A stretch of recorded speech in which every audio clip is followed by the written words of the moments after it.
أستاذ زائر في إدارة الأعمال بجامعة إسلاسكا، مستشار إدارة الأعمال والتنمية المستدامة في المعونة الأمريكية، ومدرب محترف في العديد من الشركات والمنظمات. دكتور عمرو سكر ضيف النهاردة في الخبير وسماح، بس النهاردة الحلقة مختلفة تماماً.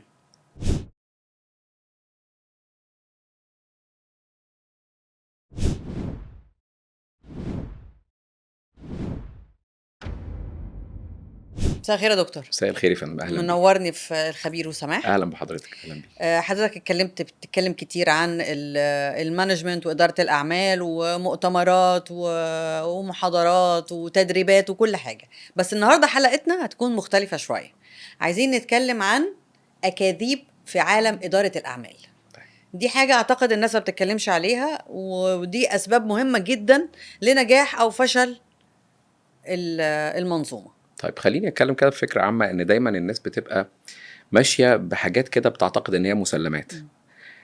معتقدات، افكار، نماذج معينه، نظريات معينه، فكر معين، وفاكرين ده هو الاصح، هو احسن نموذج. الحقيقه احنا هنا بنغفل عن نعمه كبيره قوي المولى عز وجل اداها لنا، اسمها العقل. العقل ده انا بسميه فلتر. طبعا. الفلتر ده ببساطه اللي انا لازم اعدي عليه كلمه بقولها، فعل بعمله، طريقه لاداره الافراد بعملها، نموذج حد قال لي طبقه في شركتك وفي شغلك ده احسن حاجه. قبل ما اطبق ده اعديه على الفلتر واشوف هو فعلا صحيح ولا لا، لان في كتير جدا من الحاجات دي عباره عن اكاذيب. طيب، اللي هي زي مثلا المساواة في الظلم عدل. طيب حضرتك قلتي كلمه الحقيقه دارجه جدا والناس بتقعد ترددها. طيب خليني اتكلم على الكلمه دي، نبدا بيها. الكلمه دي على سبيل المثال تسمعي ناس كتير قوي يقولوا لك ده حديث، دي مقوله مأثوره لحد من الائمه، دي حاجه موجودة في مهمه جدا. القرآن؟ موجود؟ لا طبعا مش موجوده موجودة بس خلاص يبقى مش ولا موجودة. هي حديث ولا مقوله. هي المشكله في ايه بقى؟ انا بعتبر ان هذه الكلمه عباره عن حد او اداري او حاكم او قائد ظالم فحب يعمم الظلم. الكلام ده مش موجود في الاداره. صحيح. الناس بتمشي بالمبدأ ده وتدير افراد بمبدأ اصل المساواة في الظلم عدل، الكلام ده مش مظبوط. تعالي كده حضرتك قلتي موجوده في القرآن، لا الحقيقه اللي موجود في القرآن عكس كده. خليني اقول وبعد كده اقول لحضرتك ده واضح ازاي في الاداره. دايما يعني اي حد من المستمعين النهارده بيسمعني يرجع كده في ورده بتاع القرآن، هيلاقي دايما كلمه عدل بتيجي امر. صحيح. يعني ان الله يأمر بالعدل مش بالمساواة. يأمر، صحيح. والعكس ده اللي هو النفي المساواة، المفروض ما يبقاش فيه مساواة، بالعكس ده انا بشوف اعطي كل ذي حق حقه، ده العدل. كان في كده صورة لطيفة جدا بتيجي على السوشيال ميديا، اتنين بيتفرجوا على الاستاد، فواحد واقف معاه حاجة والتاني مش عارف يبص. المهم يعني انا احكيها بقصة ابسط. دلوقتي مثلا لو احنا عندنا عزومة في بيتنا، فجت والدتي قالت لي عمرو رص الكراسي على السفرة، فعمرو رص الكراسي على السفرة بالمساواة. فشويه لقيتها جايه بتتخانق معايا، بقول لها بتتخانق معايا ليه؟ قالت لي بص انت ما خدتش بالك ان في ضيف عنده ابن قصير مش قادر ياخد حقه من على السفره، مش المفروض تديله كرسي مناسب ليه؟ الله، طب انا سويت، بس الطفل ده ما خدش حقه. الكلام ده مش مظبوط. انا لازم اتعامل في الاداره بالعدل. ليه بقى يا فندم؟ اولا العدل زي ما اتفقنا اعطاء كل ذي حق حقه. واحد عمل مشكله اروح مساوي؟ لا احنا طبعا. حتى عندنا كيس ستادي في القرآن اللي هو ذو القرنين. ذو القرنين لما راح قرية لقى ناس ظالمة هعاقبهم، ناس تانية كانت عاملهم كويس. مش حاجة اسمها كده. تعالي بقى حضرتك كمان، لو أنا عندي فريق عمل، فريق العمل ده النهارده انا كل ما ينزل لي مكافاه ولا ينزل لي حاجه فيها موتيفيشن ليهم ولا غيره، بساوي بقى المكافاه دي من الناس كلها. طب انا كان عندي حد مجتهد جدا هو اللي بيشتغل والباقي كان زي ما بيقولوا كده مبلط في الخط، ايه اللي هيحصل؟ انا بفقد العنصر اللي كان بيشتغل، اللي كان منتج طبعا، عندي. لانه اللي مباراه هيفضل مباراه والتاني هيقول لك انا مش هشتغل، مش معنا كده كده. فانا هنا طب انت ما اصل انا خدتش حقي. بساوي، بساوي. او العكس عاقبتهم كلهم وده كان مجتهد، هيقول الله يعني انا اشتغل واتعاقب؟ الكلام ده مش مظبوط. لا لازم نطبق العدل. عشان كده حتى تلاقي في بعض الوظائف الناس بتقبل عليها، او في بعض البلاد تلاقي الانتاجيه عاليه جدا. اللي هي ايه؟ تلاقي مثلا وظيفه المبيعات ناس بتقبل عليها، يقول لك والله اصل انا مجهودي بيبان في الكوميشن. صحيح. فاما في الكوميشن بقى انا بعت بقد خلاص كذا هو اللي اخد هياخده، عموله. مش هتتوزع على حد. او تلاقي بعض البلاد بتربط بتربط الحافز بالانتاج، او بعض المصانع تربط حافز بالانتاج، فبقى العامل بيشتغل عشان عارف اللي هو يصنع 1000 قطعه هياخد قد كذا، ففي نوع من العدل، شايف العدل قدامه فينتج اكتر. فعشان كده بقول لحضرتك ده عباره عن مقوله عايزين نكسرها ونقول لا، المساواه في الظلم ظلم، احنا محتاجين ندير الناس بالعدل.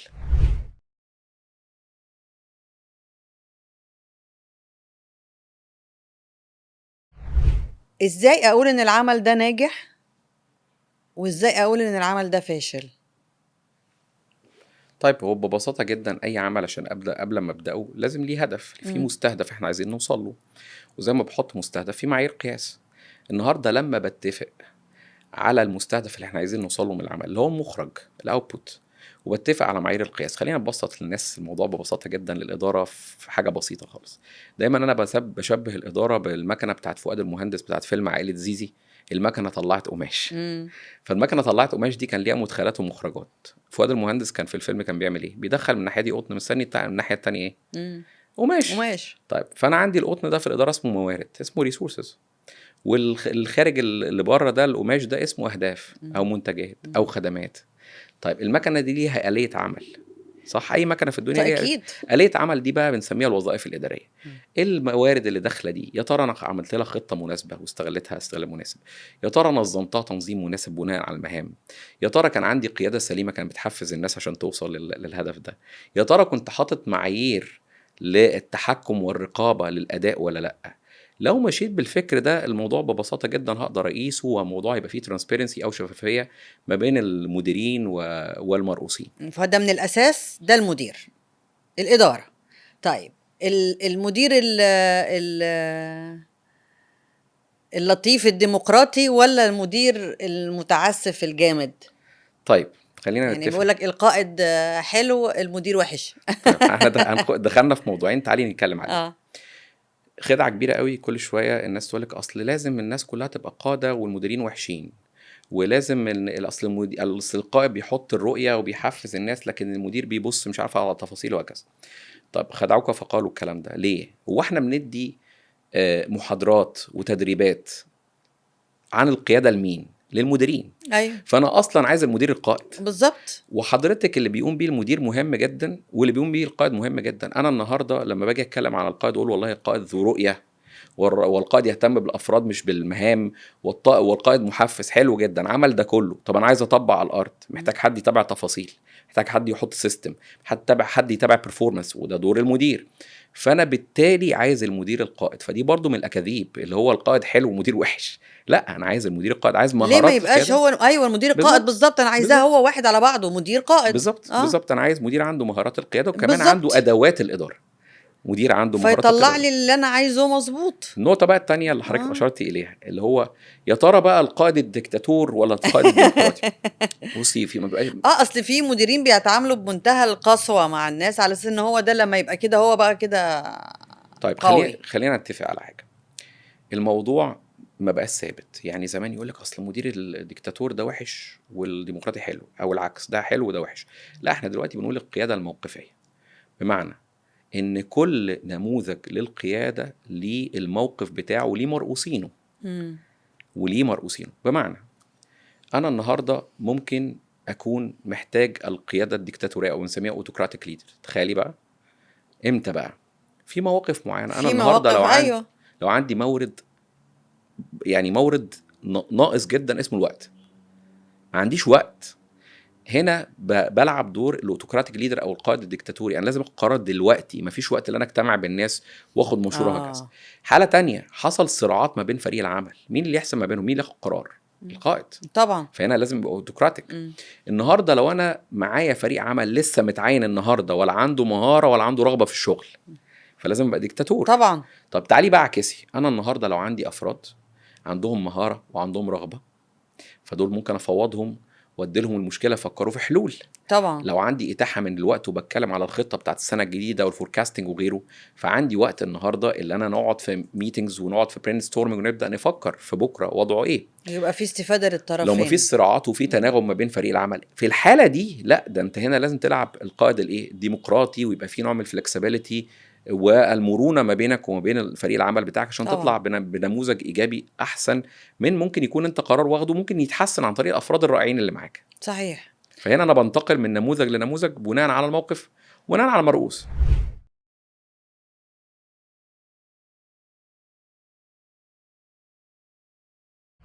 طيب انا دلوقتي يبقى عندي شركه او عندي مصنع، عندي منظومه ناجحه وشايفه ان هي يعني كده نجحت، فانا بقول لا انا مش محتاجه اعمل اي حاجه تاني، هي شركتي ناجحه. طيب برضو دي من الخدع او الاكاذيب اللي في اداره الاعمال، اللي هو انا اطور ليه ما انا ناجح. طب المفاجاه مفيش ثبات في اداره الاعمال. انت لا طالع لا نازل. انت لا طالع لا نازل. فهي دي نقطة لازم نتخلص منها. احنا لازم نبص على منظور باستمرارية التطوير. مفيش حاجة اسمها كده. يعني كان في كتاب لطيف جدا اسمه From Good to Great. الأوثر الكاتب في الكتاب ده كان بيدرس الشركات والمؤسسات اللي كانت حجمها بسيط جدا، ميديوم سايز او سمول سايز، وبعد كده بقت حاجات ضخمه جدا. فطلع بكونكلوجن في الاخر كان لطيف جدا، بيقول ايه: the worst enemy to being great not to being bad to be but to being good. العدو الرئيسي اللي بيخليك مش عظيم مش اللي انت وحش، اللي انت بتقول انا كويس. يقصد بيها انا كويس ايه؟ لو انت اللي انا عمال اقول انا تمام، انا وصلت للمستوى، انا كده تمام، لكن اللي دايما حاسس ان في نقص وعايز اطور، ده بيبقى افضل. النقطة دي بتيجي منين؟ بتيجي من انا دايما من وقت للتاني بحسش ان انا تمام. هدي حضرتك مثال بسيط. يعني انا النهاردة لو جيت بقول لحضرتك يعني ممكن حضرتك تنقلي مكانك، فحضرتك تيجي تقولي لي والله يا عمرو انا تمام، انا كويسة جدا. لكن لو جيت قلت لك على فكرة وانا جاي الصبح لقيت الكرسي ده فيه مشكلة ومكسور وكده، ايه رأي حضرتك انقلي مكانك؟ ففي الغالب هتتحركي. صحيح. تتحركي دي معناها ان انت حسيتي ان انت مش تمام، انت محتاجه تعملي حاجه عشان تغيري ده. لازم من الوقت للتاني المؤسسات تحس تبص انا ايه اللي ناقصني، او كمان ممكن اعرف ده عن طريق بنش مارك. لازم اشوف مين اللي حواليا، انا فين من الباقي. يعني انا النهارده لو جيت قلت لك احنا شركه محققين 30 مليون، حلو ولا وحش؟ ايه راي حضرتك؟ انا ممكن اقول لك الله حلو جدا، وحد يقول لك لا ده قليل جدا. بناء على ايه؟ حلو بالنسبه لمين؟ حلو بالنسبه لحجم السوق بالظبط، ولا حلو بالنسبه للسنه اللي فاتت واللي قبلها ولا وضعها ايه؟ حلو بالنسبه للمنافسين وضعهم ايه؟ انت صاحب الاداره وصاحب الشركه هو اللي يقدر يقيم ده، لانه هو اللي شايف اللي حواليه زي ما حضرتك قلت. حتى يعني بلاش ده في ولادنا، حتى هتلاقي لو مثلا حد ابنه بيتمرن سباحه ولا حاجه، والناس تقول اصلا ما بحبش اقارن عيالي بحد وبتاع، حتى الكوتش اللي بيمرنه بيحط له بنش مارك لنفسه، يقول له انت واخد ال 100 متر حره دي في دقيقه، انت محتاج تكسر الرقم عشان تجيب اقل من دقيقه. بيحط له بنش مارك. فانا كل ما عندي بنش ماركينج يحفزني ان انا اطور نفسي. لكن فكره ان انا تمام وصل لمرحله، لا انا تمام بالنسبه لايه؟ انا كان ممكن ابقى فين؟ هو ليه اصلا حتى لو انت واصل لمرحله معينه، انت ليه مثلا راضي ان انت تبقى بس في الدوميستيك ماركت او السوق المحلي؟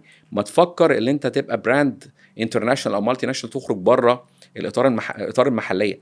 فهنا التطوير عمليه مستمره.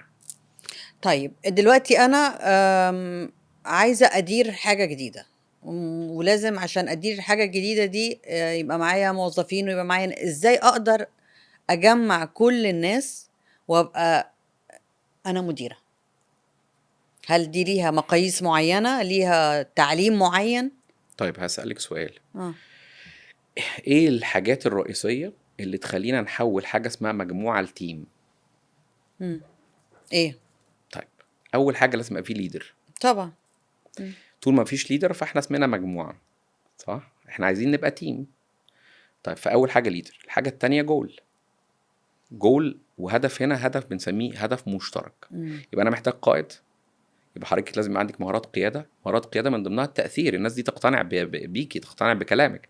هو انا بس سالت السؤال ده لان ناس كتير بتبقى عايزه تعمل، تقول لك انا مدير وانا اللي هدير المنظومه دي واجيب الناس إيه؟ تعمل. ما هو عشان ايه دي لازم القائد ده او المدير ده يبقى عنده مهارات قياده من ضمنها بيربس، غرض للمجموعه، للتيم ده، وهو مؤثر فيهم لهذا الغرض. فبالتالي انا محتاج قائد عنده غرض او بنسميه هدف ويجمعهم، بيبقى هدف مشترك.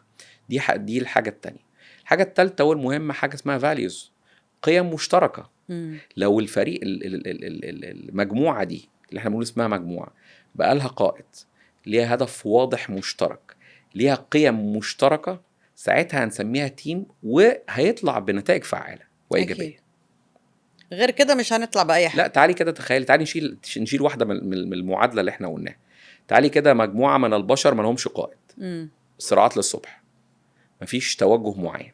طب احنا مفيش هدف واضح، القائد اصل ما قالناش احنا بنعمل الكلام ده ليه، ما عندناش حافز واضح نعمله، او مش معروف اصل الهدف ده في دماغ المدير فقط او صاحب مؤسسه فقط، ما قالناش. فبالتالي انا بعمل المهمه دي ومش عارف انا بعملها ليه. لكن لما يكون في هدف يا جماعه ده واضح. الحاجه الثالثه والمهمه، تخيلي كده اللي كل واحد ليه قيم مؤمن بيها مختلفه عن التاني، هيبقى في تشتيت رهيب، هتلاقي في ثقافات مختلفه. أيوة وصراعات. يعني في مقوله مشهوره جدا يقول لك ايه، يقول لك الثقافه تاكل الاستراتيجيات. يعني انت النهارده انا لو انا قائد وعندي هدف وحاطط استراتيجيه تخلي الشركه دي في حته تانية خالص. لو انا برضو مش شغال على قيم المؤسسه وبقت مشتركه ما بيني وما بين فريق العمل، هتظهر ثقافات غير ايجابيه سلبيه هتاكل كل التخطيط بتاعي وكل التوجه ده. طيب انا عندي سؤال، لان ده انا شخصيا مش فاهماه. يعني لما بيجي يقول لك دور واهميه الحوكمه في نجاح الشركه، ايه الحوكمه اساسا؟ يعني انا دلوقتي مواطن، ممكن اكون قريت عنها، يعني اكيد قريت، بس انا بتكلم انا كمواطن دلوقتي عايز اعرف يعني ايه حوكمه اصلا عشان اقول ان ليها دورها ايه ولا اهميتها ايه في نجاح اي شركه.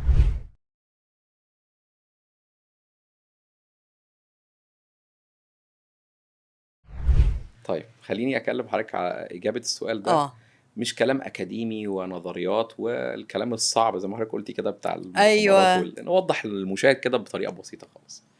الحوكمه ببساطه، انا لو حضرتك عندك منشاه فرديه او شخص عنده منشاه فرديه. يعني ايه منشاه فرديه؟ واحد عنده شركه بتاعته، امم فالشركه دي فيها موارد، فلوس، مقر، مش عارف كذا كذا، يعمل بالموارد دي اللي هو عايزه، يخسرها يعظمها، هو حر.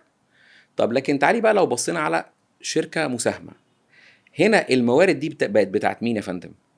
بتاعت كتير. المساهمين. اه بقت بتاعت واحد بس؟ لا طب بقوا مساهمين كتير جدا، وفي اه منهم صغار مساهمين اه وفي منهم كبار طب انا عايز احافظ على الموارد اللي موجوده في اه الشركه دي عشان ما هيتمش التلاعب بيها، ما هو بتاعت ناس كتير. صحيح. فاجي اعمل ايه بقى؟ اه احط شويه حاجات كده عشان امنع تسرب الملكيه، اللي هي الموارد دي ما تروحش اه ببساطه خالص. اه فاجي اعمل ايه؟ قلت طب يا جماعه احنا محتاجين نعمل مجلس اداره. اه طب نعمل ايه؟ نعمل انتخابات وجمعيه عموميه، بنسمعها حتى في النوادي، لو ايوه صح، جمعيه حقيقي، ده اجتماع جمعيه حقيقي، عموميه، او في ايوه. الشركات ونعمل مجلس اداره. فيجي مجلس الاداره ده يبقى مسؤول عن متابعه الشركه المساهمه دي او النادي ده او المكان ده. اه بس هو عشان يتابع هو بيجي يجتمع اجتماعات دوريه، محتاج يعين حاجه اسمها رئيس مجلس اداره او مدير صحيح. تنفيذي. ايوه فبقى مجلس الاداره بيراقب على المدير التنفيذي، والجمعيه العموميه اللي هي بتاعه الملاك بيراقبوا على مين؟